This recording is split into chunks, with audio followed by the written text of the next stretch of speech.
In Age of War Chapter 2, gold and silver have become even more important than they were before. Whether you're looking to purchase stuff off merchants, make a whole bunch of alchemy base, or maybe you just want to fill your coffer and try out some of these new purges. There are a few different ways. One of the best ways that you can gather the gold and silver early game, and some various different treasures now since the new update, is finding the loot boxes scattered around the world. You'll either get random items or some gold and silver. One of the best places to come is Buccaneer Bay. There's also thralls over here that you can purchase for gold, so it is a good place to come get some beginner gold. And you need gold to buy a bunch of the pets also, and silver for most of the other item merchants. But it is a bit slow. Early game, it's reliable because you don't need any type of tool. On multiplayer servers, the boxes generally respawn pretty quickly. On single player, you can leave the area and come back and respawn them. They've immensely buffed the amount that you get out of them, so it's even easier now to gather up a whole bunch. Plus the heavy coin pouches, which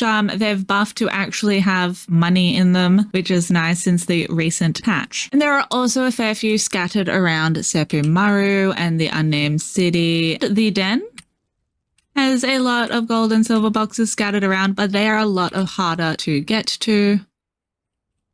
You find a lot of gold and silver dust, so you can use that to make your alchemy base and bars. If you are looking to buy stuff with your coins, you can just whack down a casting table. They are pretty easy to make. And then you will also need some for the coin mold as well, some iron bars. Come over and visit Shauna the Strange, who offers rock nose eggs for gold and a pretty decent price at that. So we can buy a bunch of those. They're going to hatch in about 24 hours. To hatch them quickly, you can pop them in a compost bin. You don't need anything in the compost bin. They'll go from that to much quicker. I do advise keeping note of the time. There used to be a bug where if you left the area of your compost bin, the time would go by really, really quickly and you'd come back to a whole bunch of dead babies or nothing. So yeah, don't do that just in case. But the bug has been fixed, allegedly. They do like to re-break things in this game, so it is best to keep track. And if you're like me, you have ADHD, you're likely to forget what's happening and come back to dead babies anyway. You can make some shade spice, or I usually just feed them gold or silver dust depending on what I am trying to get, because the percentage isn't that much different. But this isn't my favorite method by far because it's so slow. I've had these guys in here for a minute. Depending on your crafting speed, it's just some bullshit. You can also put spiders in your pens if you didn't know, to produce ichor, which is a nice way to get some ichor while you're farming your gold in the pens as well. Obviously, the more rock noses you have in there, the more gold they shall produce. They eat the stone. They also produce ironstone. They used to have a better chance of producing the gold than the iron, but now it's just a lot of iron. And as it is a percentage chance that you'll get the gold or silver rock noses, you can end up trying to tame like 50 and only get one of the desired gold or silver. But in saying that, the greater rock noses are pretty decent base defense, but also in saying that they tend to DC everything. So use them sparingly. A far better way would be going direct to the source and finding the gold and silver nodes themselves. There is only technically silver nodes on the exiled lands. On Sipta, there are actual gold nodes. I'll do a separate Sipta where to find your gold and silver, but there is a butt ton more there than on exiled lands, so you probably already know if you play Sipta. The silver nodes look remarkably like the iron nodes, but with less rusty bits, and you can find a lot over at the specific silver mine, just chilling on the outside as well as on the inside. And there's a whole ass dungeon. I do have a separate guide on there. You can get a fair chunk around. Now, it is kind of to your preference whether you want to efficient harvest or careful harvest when harvesting gold and silver. I usually use efficient harvest, especially on Sipta, because there's a lot of one-hit nodes and you'll get twice as much because it's the final hit. But when harvesting gold up in the volcano and exiled lands, you may want to have careful harvest because it's a bit more of a rarer spawn from the obsidian, but I'll show you that in a little bit. Good old sandstorms. Yeah, you just whack up that, and if you proc on the end one and the efficient harvest, oh, we went in the dungeon. Exit there again. If the efficient harvest doesn't always proc on the final hit, so keep that in mind. And I do have 4-time harvest on because I usually do play on official PvP servers and make content for PvP players. But if you play on 1 times, just divide it by that. But there are more places to find silver nodes than just the silver mine, which is where we were before. We are now over at the Descent of Dagon. There's a bunch of pirates here and a lot of silver nodes just all around in this little area. You can also find some boxes which can occasionally have coins in them, and occasionally some other fun stuff. Before we head up to the volcano, it's also worth mentioning if you find these guys wandering around, they're not just regular rock noses, they're silver vein rock noses, and you can kill them and get a lot of silver off them. And they are by far one of the better farms for your silver. There's another one up there as well. There are also a couple scattered around the volcano, which we will find along the adventure. But when you are in the volcano, you can get a lot of gold from hitting the obsidian.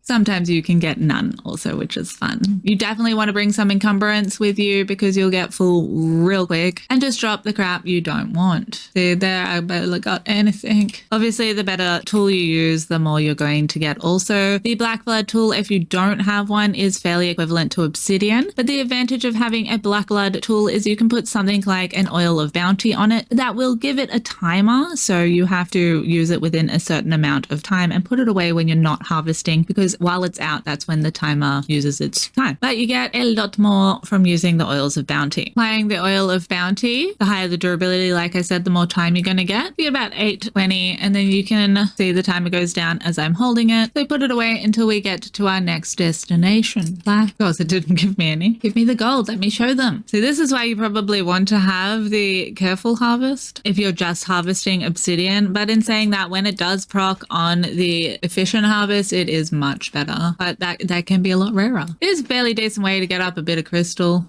There we go. But as it is a rarer resource, it does take longer to spawn back. And on multiplayer servers, you can often come here and there'll be none because people do come specifically to harvest it for levels also, because it gives a butt ton of XP and also gold. Or maybe you're just not keen on venturing into the volcano. There's a couple of ways where you can avoid most of the volcano and all harvesting obsidian. But having efficient harvest is actually a bit better because you'll be killing actual animals to harvest them. And they give a greater chance of giving the actual resource.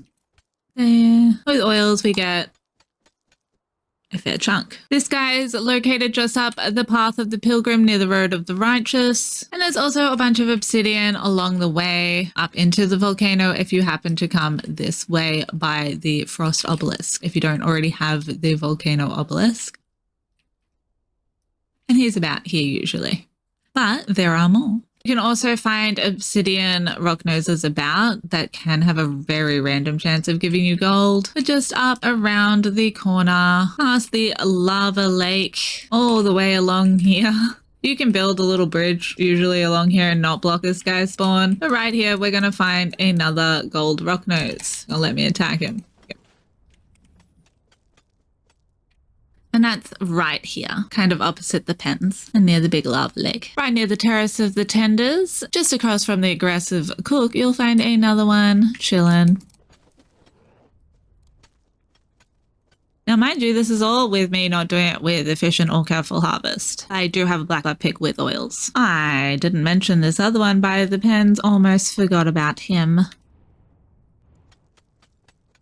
Oh, and the spider is here. If you kill them, they're going to give you a chance of getting the mandible arrows, which are some of the best arrows in the game. So I highly advise killing him and getting some of these bad boys. In saying that, hollow bone arrows from the Black Blood Caves are pretty decent as well. They're 15 damage with 56 armor pen, I'm pretty sure. But this guy's pretty worthy nonetheless. You can hack him up and get some demon blood and ichor and things off him.